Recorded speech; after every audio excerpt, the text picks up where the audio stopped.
Hello മക്കളെ, എല്ലാ വർഷവും SSLC പബ്ലിക് എക്സാമിൽ ഒരു ചോദ്യം ഉണ്ടാവും. ഇതുപോലത്തെ ഒരു ലെൻസ് അങ്ങോട്ട് തരും. ഒബ്ജക്റ്റ് ഇവിടെയോ കൊണ്ടുവെക്കും. എന്നിട്ട് അവർ നിങ്ങളോട് പറയും complete the ray diagram complete ചെയ്തിട്ട് മാത്രമല്ല ഇമേജിൻ്റെ നേച്ചർ പറയാൻ പറയും, അതിൻ്റെ വലിപ്പം പറയാൻ പറയും, റിയൽ ആണോ ഇൻവേർട്ടഡ് ആണോ ഇറക്റ്റ് ആണോ വെർച്വൽ ആണോ അതൊക്കെ പറയാൻ പറയും. 4 മാർക്കിന് ചോദ്യം വരും. കഴിഞ്ഞ വർഷത്തെ എല്ലാ പ്രീവിയസ് ഇയർ പേപ്പർ എടുത്ത് നോക്കിയാൽ നിങ്ങൾക്ക് ചോദ്യം കാണാൻ പറ്റും. നമ്മൾ എന്ത് ചെയ്യും, ഈ വർഷത്തെ പരീക്ഷ പേപ്പറിൽ ഈ ഐറ്റം ഉണ്ടാവും. ആ 4 മാർക്ക് ഒരു 1/4 മാർക്ക് പോലും കളയാതെ നമ്മൾ പിടിക്കും. ഒരൊറ്റ വീഡിയോ ഇത് അവസാനം വരെ കണ്ടാൽ ആ 4 മാർക്ക് കിട്ടും, അല്ലെങ്കിൽ 4 മാർക്ക് പോകും. ഓക്കെ, ആകെ നിങ്ങൾ ചെയ്യേണ്ട പണി ഇങ്ങനത്തെ ഒരു ലെൻസ് വരച്ച് വെക്കുക. ഇത് കോൺവെക്സ് ലെൻസാണ്. നടുവിലൊരു P എന്ന് പറഞ്ഞൊരു പോയിന്റ് ഇടുക. അതിൽ കൂടെ ഒരു നേരെ ലൈൻ പിടിക്കുക. F 2F മാർക്ക് ചെയ്യുക. മാർക്ക് ചെയ്യുമ്പോൾ ഡിസ്റ്റൻസ് സെയിം ആയിരിക്കണം. ഈ ഡിസ്റ്റൻസ് സെയിം ആയിരിക്കണം. അപ്പോൾ സ്കെയിൽ വെച്ചിട്ട് എന്ത് ചെയ്യുക, ഒരു 2 സെൻറ്റിമീറ്റർ ഗ്യാപ്പിൽ എന്ത് ചെയ്യുക, പോയിന്റ്സ് മാർക്ക് ചെയ്ത് ഡിസ്റ്റൻസ് സെയിം ആയി പിടിക്കുക. ഫസ്റ്റ് കേസ് മുതൽ നമുക്ക് തുടങ്ങാം. ഫസ്റ്റ് കേസിൽ ഒബ്ജക്റ്റ് അങ്ങ് ഇൻഫിനിറ്റിയിലാണെന്ന് പറഞ്ഞു കഴിഞ്ഞാലുള്ള കേസാണ്. അപ്പോൾ അവർ പറയും ഒബ്ജക്റ്റ് ഇൻഫിനിറ്റിയിലാണ്, വിദൂരതയിലാണ്, അല്ല അനന്തതയിലാണെന്ന് പറഞ്ഞു കഴിഞ്ഞാൽ നിങ്ങൾ എന്ത് ചെയ്യുക, ഇൻഫിനിറ്റിയിൽ ഒബ്ജക്റ്റ് ആണെങ്കിൽ മക്കളെ അവിടുന്ന് വരുന്ന റേസ് സമാന്തരമായിരിക്കും, പാരലായിരിക്കും. നോക്കിക്കേ, പാരലായ 2 റേസ് പിടിക്കുക. മക്കളെ പാരലായിട്ട് റേസ് വന്നു കഴിഞ്ഞാൽ, ഒരു റേ പാരലൽ ആയി വന്നു കഴിഞ്ഞാൽ അത് എവിടെ കൂടെ തിരിച്ചു പോവും? അത് ഫോക്കസിലൂടെ തിരിച്ചു പോവും. അപ്പം ഇവനും ഫോക്കസിലൂടെ തിരിച്ചു പോവും. പാരലായിട്ട് ലെൻസിലേക്ക് ഒരു റേ വന്നാൽ അത് എന്ന് പറഞ്ഞാൽ ഫോക്കസിലൂടെ ആയിരിക്കും കടന്നു പോവുക. ഇനി പറ മക്കളെ, ഈ 2 റേസും കൂടെ മീറ്റ് ചെയ്യുന്ന എവിടെയാണ്, കൂട്ടിമുട്ടുന്ന എവിടെയാണ്? ഫോക്കസിലാണ്. 2 പേരും ഫോക്കസിലെത്തി, 2 പേരും കൂടെ കൂട്ടിമുട്ടുന്ന എവിടെയാണ് മക്കളെ? ഫോക്കസിലാണ്. അപ്പോൾ ഇമേജ് എവിടെയായിരിക്കും ഉണ്ടാവുക? ഫോക്കസിലായിരിക്കും ഉണ്ടാവുക. അത്രയുള്ളൂ സംഭവം. അപ്പോൾ ഇൻഫിനിറ്റിയിൽ ഒബ്ജക്റ്റ് വെച്ച് കഴിഞ്ഞാൽ ഇമേജ് എവിടെയായിരിക്കും ഉണ്ടാവുക? അപ്പുറ സൈഡിൽ ഫോക്കസിലായിരിക്കും ഉണ്ടാവുക. ഇത്രയുള്ളൂ സംഭവം. ഇത് നിങ്ങൾ എന്ത് ചെയ്യുക, ടെക്സ്റ്റ് ബുക്കിൽ ഒരു ടേബിളൊക്കെ കൊടുത്തിട്ടുണ്ട്. ഇൻഫിനിറ്റിയിൽ ഒബ്ജക്റ്റ് ആണെങ്കിൽ ഇമേജ് എവിടെയായിരിക്കും? ഫോക്കസിലായിരിക്കും, അറ്റ് എഫിലായിരിക്കും ഉണ്ടാവുക. സൈസ് എന്തായിരിക്കും? ഹൈലി ഡിമിനിഷ് അഥവാ പോയിന്റ് സൈസ് എന്ന് കൊടുത്തിരിക്കുന്നത്. വളരെ ചെറുത് എന്നല്ലേ മലയാളത്തിൽ പറയുകയാണെങ്കിൽ, മലയാളത്തിൽ ടേബിളും കൊടുത്തിട്ടുണ്ട്, വേണം സ്ക്രീൻഷോട്ട് എടുത്ത് വെച്ചോ. വളരെ ചെറുതായിരിക്കും ഉണ്ടാവും. ഓക്കെ, വളരെ ചെറുതെന്ന് വരുന്നാൽ വളരെ ചെറുത്. കാരണം എന്താണ്, ചെറിയൊരു പോയിന്റ് സൈസ്ഡ് ഒബ്ജക്റ്റ് ആണ്, ഇമേജ് ആണ്. ഓക്കെ, അത് എഴുതി വെക്കുക. പിന്നെന്താണ്, നേച്ചർ ചോദിക്കും. നേച്ചർ എന്ന് പറഞ്ഞാൽ റിയൽ ആണോ വെർച്വൽ ആണോ? റിയൽ ആണ്, കാരണം 2 റേസ് ആക്ച്വലി മീറ്റ് ചെയ്യുന്നുണ്ട്. ആക്ച്വലി മീറ്റ് ചെയ്ത് 2 പേരും യോജിച്ചുണ്ടാക്കുന്ന ഇമേജ് എന്ന് പറഞ്ഞാൽ റിയൽ ഇമേജ് ആണ്, യഥാർത്ഥ ഇമേജ് ആണ്. സോ റിയൽ ആണ് ഓൾവേസ് ഇൻവേർട്ടഡ് ആയിരിക്കും. അപ്പം നേച്ചർ എന്താണ് മക്കളെ? യഥാർത്ഥതുമാണ്, എന്നാൽ തല കീഴായതുമാണ്. ഓക്കെ, അപ്പോൾ ഫസ്റ്റ് റേ ഡയഗ്രാം സെറ്റാണ്. അപ്പോൾ ഈ ചോദ്യമാണ് വരുന്നതെങ്കിൽ നിങ്ങളുടെ ഭാഗ്യം 4 മാർക്ക് അവിടെ കിട്ടി. ഇനി നിർബന്ധമില്ല ഇത് തന്നെ വരണമെന്ന്, ഒബ്ജക്റ്റ് ഇൻഫിനിറ്റി വരണം നിർബന്ധമില്ല. രണ്ടാമത്തെ കേസ് എന്താണ് മക്കളെ? രണ്ടാമത്തെ കേസ് ഇതാ ഇവിടെ പഠിക്കാം. ഒബ്ജക്റ്റ് 2Fൻ്റെ പുറകിൽ, ബിയോണ്ട് 2F എന്ന് പറയും. 2Fന് പുറകിൽ, അപ്പോൾ ഇൻഫിനിറ്റി പിന്നെ ബിയോണ്ട് 2F. അങ്ങനെയാണ് ഇമേജ് അവിടെ വരും. നമുക്ക് വരച്ച് നോക്കാം. ഫസ്റ്റ് റേ എപ്പോഴും എന്ത് ചെയ്യുക, പ്രിൻസിപ്പൽ ആക്സിസിനോട് പാരലായിട്ട് എടുക്കുക. പ്രിൻസിപ്പൽ ആക്സിസ് ആരാണ് സാർ? അറിയില്ല. എടോ, ഈ മഞ്ഞ ലൈനില്ലേ നടുവ് കൂടി പോകുന്നത്, ലെൻസിൻ്റെ നടുവ് കൂടി പോകുന്നത്, ഈ മഞ്ഞ ലൈനാണ് പ്രിൻസിപ്പൽ ആക്സിസ് എന്ന് വിളിക്കുക. അതിനോട് നിങ്ങൾ എന്ത് ചെയ്യുക, പാരലായിട്ട് എടുക്കുക. ഓക്കെ, പാരലായിട്ട് എടുത്തു. പാരലായിട്ടുള്ളവൻ ഇതിലൂടെ തിരിച്ചു പോകുന്ന ഞങ്ങളോട് പറഞ്ഞത് ഫോക്കസിലൂടെ പോകും. അപ്പോൾ ഫോക്കസിലൂടെ എടുത്തോ, ഫോക്കസിലൂടെ തിരിച്ചു പോട്ടെ. ഓക്കെ സാർ, രണ്ടാമത്തെ റേ എങ്ങോട്ട് എടുക്കണം? ഒരെണ്ണം ഇങ്ങനെ കിട്ടി, രണ്ടാമത്തെ എങ്ങോട്ട് എടുക്കണം? രണ്ടാമത്തെ എപ്പോഴും ഈ നടുവിലേക്ക് എടുക്കുക, പിയിലേക്ക് എടുക്കുക. ഞാൻ ഒന്നുകൂടി സൂം ചെയ്ത് കാണിച്ചാൽ അപ്പോൾ നിങ്ങൾക്ക് കുറച്ച് മനസ്സിലാവും. രണ്ടാമത്തത് എപ്പോഴും ഈ പിയിലേക്ക് എടുക്കുക. സാർ പിയിലേക്ക് എടുത്താൽ എങ്ങോട്ട് പോകും? കാണിച്ചു തരാം.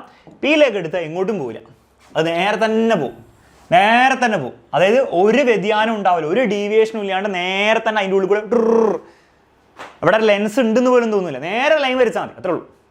ലെൻസ് ഇല്ലാന്ന് വിചാരിക്കുക, അപ്പോൾ നേരെ ലൈൻ വരയ്ക്കാം, അങ്ങനെ പോകും. 2 റേസും കൂടെ എവിടെയാണ് മീറ്റ് ചെയ്യുക? അവിടെ ആയിരിക്കും ഇമേജ് ഉണ്ടാവുക. സോ ഇമേജ് എവിടെ ആയിരിക്കും ഉണ്ടാവുക? ഇവിടെ ആയിരിക്കും ഉണ്ടാവുക, ഇതാ ഇവിടെ. അതായത് എവിടെ, ഇതിൻ്റെ ഇടയിൽ എഫിനും 2Fനും ഇടയിൽ, ബിറ്റ്വീൻ 2F ആൻഡ് F, അല്ലെ ബിറ്റ്വീൻ F ആൻഡ് 2F, എഫിനും 2Fനും ഇടയിലായിരിക്കും ഒബ്ജക്റ്റ് ഇമേജ് ഉണ്ടാവുക. അപ്പോൾ അതെന്ത് ചെയ്യുക, ടേബിളിൽ കൊടുത്തിട്ടുണ്ട്. ബിയോണ്ട് 2F ആണ് ഒബ്ജക്റ്റ് എങ്കിൽ ബിറ്റ്വീൻ F ആൻഡ് 2F ആയിരിക്കും ഇമേജ് ഉണ്ടാവുക. ചെറിയ ഇമേജ് ആയിരിക്കും, റിയൽ ആയിരിക്കും, ഇൻവേർട്ടഡ് ആയിരിക്കും. റിയൽ ആണ്, യഥാർത്ഥ ഇമേജ് ആണ്, എന്നാൽ തല കീഴാണ് അല്ലേ. യഥാർത്ഥം എന്ന് പറയാൻ കാരണം എന്താണ് മക്കളെ? 2 റേസ് ആക്ച്വലി മീറ്റ് ചെയ്തിട്ടുണ്ടാകുന്ന ഇമേജ് ആണ്. ഒബ്ജക്റ്റിനെ അപേക്ഷിച്ച് ഇമേജിന്റെ വലിപ്പം ചെറുതാണ്. അപ്പോൾ ഡിമിനിഷ്ഡ് എന്ന് പറയാം, അല്ലെങ്കിൽ സ്മോൾ എന്ന് പറയാം, മലയാളത്തിൽ ചെറുതെന്ന് പറയാം, അത്രേ ഉള്ളൂ. സെറ്റാണ്, ബുദ്ധിമുട്ടില്ല. ബിയോണ്ട് 2Fൻ്റെ ഇമേജ് ഫോർമേഷൻ്റെ റേ ഡയഗ്രാം നിങ്ങൾ പഠിച്ചു. അങ്ങനെയാണെങ്കിൽ അടുത്ത എന്താണ് മക്കൾ, അടുത്ത കേസ് എന്താണ്?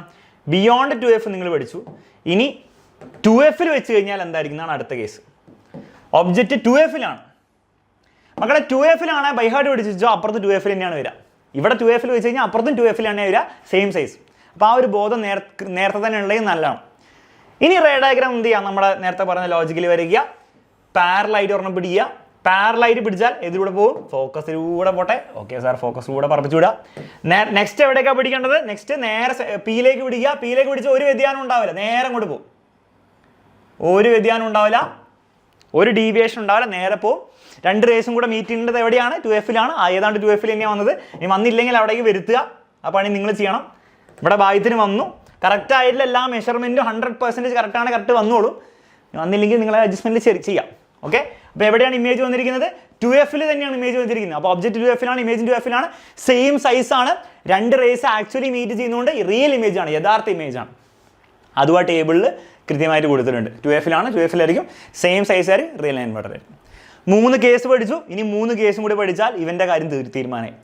അടുത്ത കേസ് എന്തായിരിക്കും? ഇൻഫിനിറ്റി പഠിച്ചു, ബിയോണ്ട് 2F പഠിച്ചു, 2F പഠിച്ചു. ഇനി 2Fനും Fൻ്റെ ഇടയിൽ ബിറ്റ്വീൻ F ആൻഡ് 2F അത് പഠിക്കാം. Come on, between F and 2F വരയ്ക്കുക. എങ്ങനെയാ മക്കളെ പഠിക്കാം? ഇതിൽ ഏത് കേസാണ് വരാമെന്ന് നമുക്ക് പറയാൻ പറ്റില്ല. അതുകൊണ്ടാണ് എല്ലാം പഠിക്കുന്നത് കേട്ടോ. സാർ എന്തിനാണ് എല്ലാം പഠിക്കുന്നത്? കാരണം ഏതാ വരാമെന്ന് എനിക്ക് പറയാൻ പറ്റില്ല, ആർക്കും പറയാൻ പറ്റില്ല. നമ്മളെല്ലാം പഠിക്കുന്നു. Fനും 2Fനും ഇടയിൽ വെച്ച് കഴിഞ്ഞാൽ വീണ്ടും ലോജിക്ക് സെയിം ആണ്, വരയ്ക്കുന്ന ലോജിക്ക് സെയിം ആണ്. പാരലൈറ്റ് എടുക്കുക. പാരലൈറ്റ് എടുക്കുന്നവൻ ഇതിലൂടെ തിരിച്ചു പോകും, ഫോക്കസിലൂടെ തിരിച്ചു പോകും. നെക്സ്റ്റ് എന്ത് ചെയ്യുക? ഫോക്കസിലേക്ക് എടുക്കുക. ഫോക്കസിലേക്ക് അല്ല, പിയിലേക്ക് എടുക്കുക. പിയിലേക്ക് എടുത്താൽ ഒന്നും സംഭവിക്കില്ല, നേരെ പോട്ടെ. നേരെ പോയി 2 പേരും കൂടെ മീറ്റ് ചെയ്യുന്ന എവിടെയാണ് നോക്കിക്കുക മക്കളെ? ഏതാണ്ട് ഇവിടെയാണ് മീറ്റ് ചെയ്യുന്നത്. അവിടെ ആയിരിക്കും നമ്മുടെ ഇമേജ് ഉണ്ടാവുക. ഇമേജ് നോക്കിക്കുക, ഇതാണ് ഇമേജ്. ഇനി പരീക്ഷയിൽ നിങ്ങളിത് വരയ്ക്കുമ്പോൾ നിങ്ങൾ കുറച്ചും കൂടി പ്രൊഫഷണൽ ആവാൻ വേണ്ടി നിങ്ങൾ എന്ത് ചെയ്യുക? ഇങ്ങനെയൊക്കെ എഴുതി കാണിക്കുക. ഇത് ഒബ്ജക്റ്റ് ആണെന്ന് കാണിക്കാൻ OB എന്ന് എഴുതുക. ഇത് ഇമേജ് ആണെന്ന് കാണിക്കാൻ വേണ്ടി IM എന്നും കൂടി എഴുതി വെക്കുക. അതാണ് അതിൻ്റെ രീതി. അപ്പം ബിയോണ്ട് 2F ആയിരിക്കും ഇമേജ് ഉണ്ടാവുക. അപ്പോൾ ടേബിളിലും അങ്ങനെ തന്നെയാണ് കൃത്യമായിട്ട് കൊടുത്തിരിക്കുന്നത്. Between F and 2F object വെച്ച് കഴിഞ്ഞാൽ ബിയോണ്ട് 2F ആയിരിക്കും ഇമേജ് ഉണ്ടാവുക. എല്ലാവർക്കും ആയിരിക്കും വലിപ്പം കൂടി ഇമേജ്, വീണ്ടും റിയൽ ഇൻവെർട്ടർ ആയിരിക്കും. അപ്പോൾ 4 കേസ് കഴിഞ്ഞു അല്ലേ? ഇനി നമുക്ക് എന്തുണ്ട്? 2 കേസും കൂടെ ബാക്കിയുണ്ട്. എവിടെ ആയിരിക്കും അടുത്ത ഒബ്ജക്റ്റ് വെക്കേണ്ടത്? 2Fനും Fനും ഇടയിൽ വെച്ചു. അടുത്ത ചെക്ക് പോയിന്റ് എന്താണ്? Fൽ വെക്കുക എന്നാണ്. അപ്പോൾ Fൽ കൊണ്ട് വെക്കുക. ഇത്രയേ ഉള്ളൂ സംഭവം. Fൽ കൊണ്ട് വെക്കുക. അങ്ങോട്ട് Fൽ വെക്കുക, ഒബ്ജക്റ്റ് Fൽ വെക്കുക. ഇനി ഇതും നിങ്ങൾ നേരത്തെ ഒരു ധാരണ ഉണ്ട്, നല്ലതായിരിക്കും. ഇൻഫിനിറ്റിയിൽ ഒബ്ജക്റ്റ് ഉണ്ടായിരുന്നപ്പോൾ ഇമേജ് വന്നത് Fലാണ്. അപ്പോൾ Fൽ ഒബ്ജക്റ്റ് ഉണ്ടാകുമ്പോൾ എവിടെ ഇമേജ് വരെയായിരിക്കും? ഇൻഫിനിറ്റിയിൽ വരും. അത്രയേ ഉള്ളൂ. അതൊരു ബോധം നേരത്തെ ഉണ്ടെങ്കിൽ വളരെ നല്ലതായിരിക്കും, വരയ്ക്കുമ്പോൾ എളുപ്പമായിരിക്കും. ഓക്കെ, Fലുണ്ട്, ഇൻഫിനിറ്റിയിൽ വരുന്ന ഓർത്ത് വെച്ചോ. ഫോക്കസിലാണ് ഒബ്ജക്റ്റ് എങ്കിൽ ഇൻഫിനിറ്റിയിൽ ഇമേജ് വരിക. അതെങ്ങനെ വരിക നമുക്ക് നോക്കാം. പാരലൈറ്റ് എടുക്കുന്നു, ഫോക്കസിലൂടെ പോകുന്നു, പിയിലേക്ക് എടുക്കുന്നു, നേരെ ഒരു വ്യതിയാനം ഇല്ലാണ്ട് പോകുന്നു. ഇനി പറ മക്കൾ, ആ 2 റേസ് എപ്പോഴും മീറ്റ് ചെയ്യുമോ? ഇല്ല, 2 റേസ് ഒരിക്കലും മീറ്റ് ചെയ്യില്ല. പാരലൽ റേസ് ആണ്. ഇനി മീറ്റ് ചെയ്യുകയാണെങ്കിൽ തന്നെ നമ്മൾ ഇവിടുന്ന് മീറ്റ് എന്ന് പറയും. നമ്മൾ പറയും വളരെ ദൂരെ ഇൻഫിനിറ്റിയിൽ മീറ്റ് എന്ന് പറയും. അതായത് ഇമേജ് എവിടെ കിട്ടും എന്ന് പറയാം നമുക്ക്? ഇൻഫിനിറ്റിയിൽ കിട്ടും, അല്ല ഇൻഫിനിറ്റിയിൽ അവർ മീറ്റ് ചെയ്യുമെന്ന് പറയാം. നമ്മൾ ടെക്നിക്കലി പറയും ഇമേജ് ഇൻഫിനിറ്റിയിലാണ്. ഇത്രേ ഉള്ളൂ സംഭവം. അപ്പം ആകെ നിങ്ങൾ ഓർത്ത് കണ്ടത് അവസാനം വരുമ്പോൾ പാരലൈറ്റ് വരണം, നല്ല ഇൻഫിനിറ്റി എന്നൊക്കെ പറയാൻ പറ്റും. ആ ഒരു ബോധം നേരത്തെ ഉണ്ടായാൽ മതി. അപ്പോൾ അതെന്ത് ചെയ്യുക? എഴുതി വെക്കുക. ടേബിളിലുണ്ട്. ഫോക്കസിലാണെങ്കിൽ ഇൻഫിനിറ്റി ഒബ്ജക്റ്റ് ഇമേജ് ഉണ്ടാവുക. ഭയങ്കര വലുതായിരിക്കും, ഇൻഫിനിറ്റ്ലി ലാർജ് ആയിരിക്കും. അത് വലിപ്പം വളരെ കൂടുതലായിരിക്കും എഴുതി വെച്ചാൽ മതി. റിയൽ ഇൻവെർട്ടർ തന്നെ ആയിരിക്കും. റേസ് മീറ്റ് ചെയ്യുകയാണെങ്കിൽ മീറ്റ് ചെയ്യുമായിരുന്നു. മീറ്റ് ചെയ്തിട്ടില്ല, പാരലൈറ്റ്, പക്ഷേ മീറ്റ് ചെയ്യായിരുന്നെങ്കിൽ മീറ്റ് ചെയ്യായിരുന്നു. ലാസ്റ്റ് കേസ് പഠിക്കാം. Between F and optic centre. സാറാണ് ആരോടാണ് ഒപ്റ്റിക് സെൻറ്റർ എന്ന് പറഞ്ഞാൽ? മക്കളെ, ഈ P എന്ന് പറഞ്ഞിട്ട് ഈ ലെൻസിൻ്റെ സെൻറ്ററിൽ കാണിച്ചിരിക്കുന്ന ഈ പോയിന്റ് എന്താണ്? അതിനെയാണ് ഒപ്റ്റിക് സെൻറ്റർ എന്ന് വിളിക്കുക. ലെൻസിൻ്റെ മിഡ് പോയിന്റ്. പരീക്ഷയിൽ പ്രീവിയസ് ഇയർ ചോദ്യം കൂടിയായിരുന്നു. ലെൻസിൻ്റെ മിഡ് പോയിന്റ് എന്താണ്? ഒപ്റ്റിക് സെൻറ്ററാണ്. സാർ അപ്പോൾ P എന്ന് വിളിക്കാൻ കാരണം വെറുതെ രസത്തിന്. മിററിൻ്റെ കേസിലാണെങ്കിൽ അതിൻ്റെ സെൻറ്റർ എന്തായിരുന്നു? മിററിൻ്റെ മിഡ് പോയിന്റ് എന്തായിരുന്നു? അതിനെ നമ്മൾ പോൾ എന്ന് വിളിക്കും. അതും P ആയിരുന്നു. മിററിൻ്റെ കേസിൽ ഇതിൻ്റെ സെൻറ്ററിൽ P എന്ന് എഴുതുക. പക്ഷെ അത് പോളാണ്. ഇത് പോളല്ല, ഇത് ഒപ്റ്റിക് സെൻറ്ററാണ്. പക്ഷേ P എന്നാണ് നമ്മൾ എഴുതുക. അത് വേറെ കാര്യം. ഓക്കെ, ലാസ്റ്റ് കേസ് Fൻ്റെ അവിടെ നമ്മൾ ഒബ്ജക്റ്റ് ഓൾറെഡി വെച്ച് കഴിഞ്ഞിട്ടുണ്ടായിരുന്നു. ഇനി Fൻ്റെയും Pൻ്റെ ഇടയിൽ, Fൻ്റെയും ഒപ്റ്റിക് സെൻറ്ററിൻ്റെ ഇടയിൽ വെച്ച് കഴിഞ്ഞാൽ എന്ത് സംഭവിക്കും? വീണ്ടും വരയ്ക്കുക.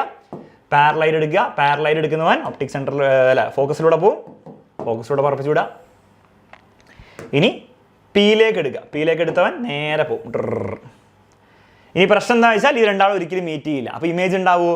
റിയൽ ഇമേജ് ഉണ്ടാവില്ല. ഇവർ മീറ്റ് ചെയ്തിട്ട് സ്ക്രീനിൽ ഒരു ഇമേജ് ഉണ്ടാക്കില്ല, ഒരു സ്ക്രീനിൽ പതിയില്ല ഇമേജ്, കാരണം ഇവർ രണ്ടാളും ഒരിക്കലും കൂട്ടിമുട്ടില്ല. പക്ഷേ നമ്മൾ ഇവിടുന്ന് നോക്കുകയാണെങ്കിൽ നമുക്ക് എന്താ തോന്നുക, ഈ മഞ്ഞ കളർ എവിടുന്ന് വരുന്ന പോലെയാ, ഏതാണ്ട് അവിടുന്ന് വരുന്ന പോലെയല്ല, ഇവിടുന്ന് വരുന്ന പോലെ തോന്നില്ലേ? യെസ്.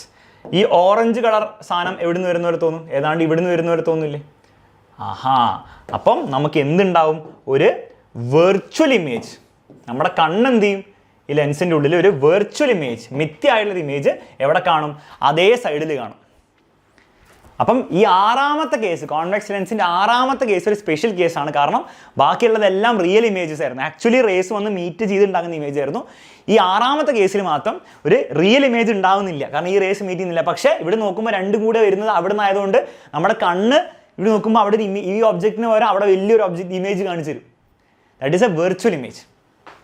അപ്പോൾ ഇത് ആക്ച്വൽ കേസ് എന്നാണ്, ആറാമത്തെ കേസ് സ്പെഷ്യൽ കേസാണ്. നോക്കിക്കേ, ടേബിളിന് സ്പെഷ്യൽ ആയിട്ട് കൊടുത്തിരിക്കുന്നത് between F and P, optic centre P, on the same side of lens as the object. ഒബ്ജക്റ്റിന് അതേ സൈഡിൽ തന്നെയാണ് ഇമേജ് ഉണ്ടാകുന്നത്. എൻലാർജ് ഇമേജ് ആയിരിക്കും, വെർച്വൽ ആൻഡ് ഇറക്റ്റ് ആയിരിക്കും. വെർച്വൽ മിഥ്യയും അതുപോലെ നിവർന്നതുമായിരിക്കും. ആ സ്പെഷ്യൽ കേസാണ്, ഓർത്ത് വെച്ചു കേട്ടോ. മലയാളത്തിലും കൊടുത്തിട്ടുണ്ട്, ഒന്ന് വായിച്ചു നോക്കാം. മിഥ്യയായിരിക്കും, നിവർന്നതായിരിക്കും, വലുതായിരിക്കും. ഓക്കെ, അപ്പോൾ ഈ ഒരു കേസാണ് നമ്മൾ ഷേവിംഗ് മിററിൻ്റെ കേസിലൊക്കെ ഉപയോഗിക്കുന്നത്. കോൺവെക്സ് ലെൻസ് നമ്മൾ ഷേവിംഗ് മിററായിട്ടും ഡെൻറ്റിസ്റ്റിൻ്റെ മിററായിട്ടും ഉപയോഗിക്കുന്നത് നിങ്ങൾ പഠിച്ചിട്ടുണ്ടാവും. അപ്പോൾ അതിൽ ഉപയോഗിക്കുന്ന സ്പെസിഫിക് കേസ് ഇതാണ്. അതായത് നമ്മൾ ഷേവിംഗ് മിററിൻ്റെ, ഇത് ഷേവിംഗ് മിറർ ആണെങ്കിൽ നമ്മൾ ഇവിടെ പോയി നിൽക്കും, അതിൻ്റെ എഫിൻ്റെ പീൻ്റെ ഉള്ളിൽ പോയി നിൽക്കും. നമ്മൾ ഇങ്ങനെയാണോ വർക്ക് ചെയ്യുക? അല്ല, അത് മിററിൻ്റെ കേസിൽ.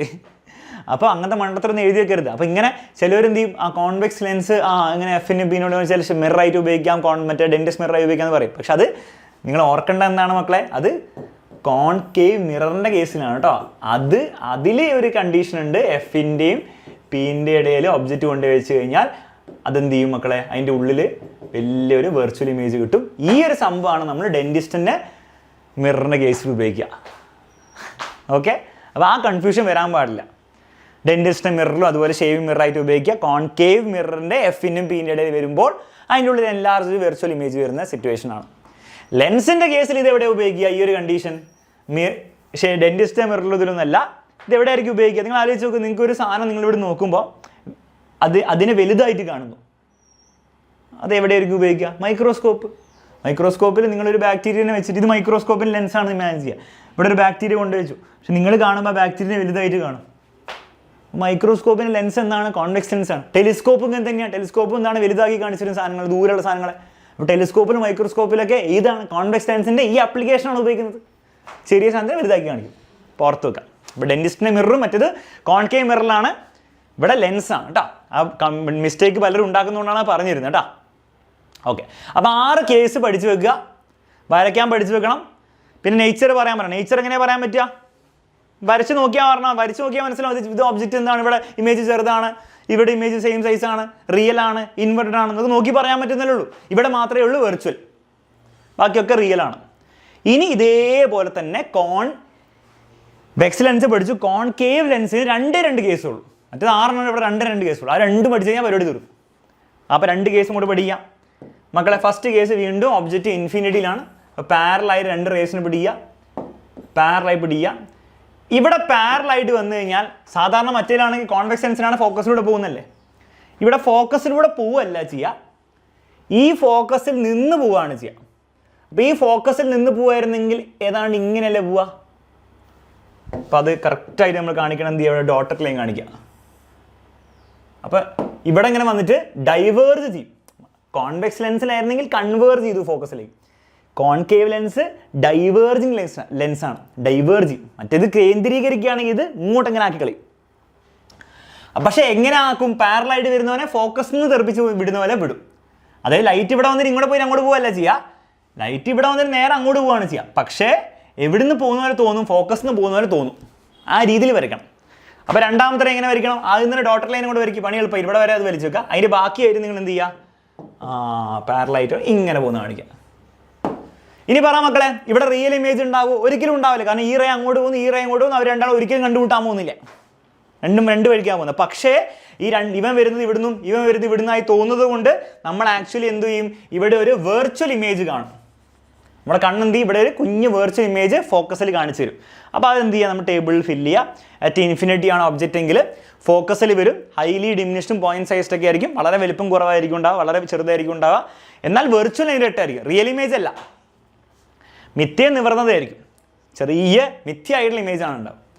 രണ്ടാമത്തെ കേസ് മക്കളെ ശ്രദ്ധിക്കുക, ടേബിൾ നോക്കിയാൽ നിങ്ങൾക്ക് മനസ്സിലായി. രണ്ടാമത്തെ case between infinity optic centre ആണ്.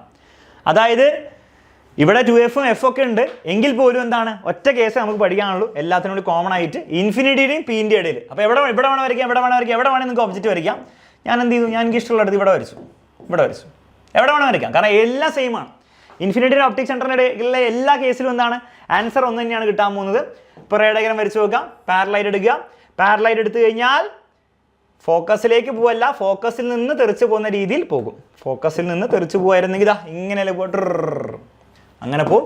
രണ്ടാമത്തെ റേ എപ്പോഴും പിയിലേക്ക് എടുക്കുക. പിയിലേക്ക് എടുത്താൽ ഇവിടെയും സെയിം ആണ്, നേരെ പോവും, ഒരു വ്യതിയാനം ഇല്ലാണ്ട് നേരെ പോവും. ഞാൻ സൂം ചെയ്ത് കാണിച്ചു തരാം.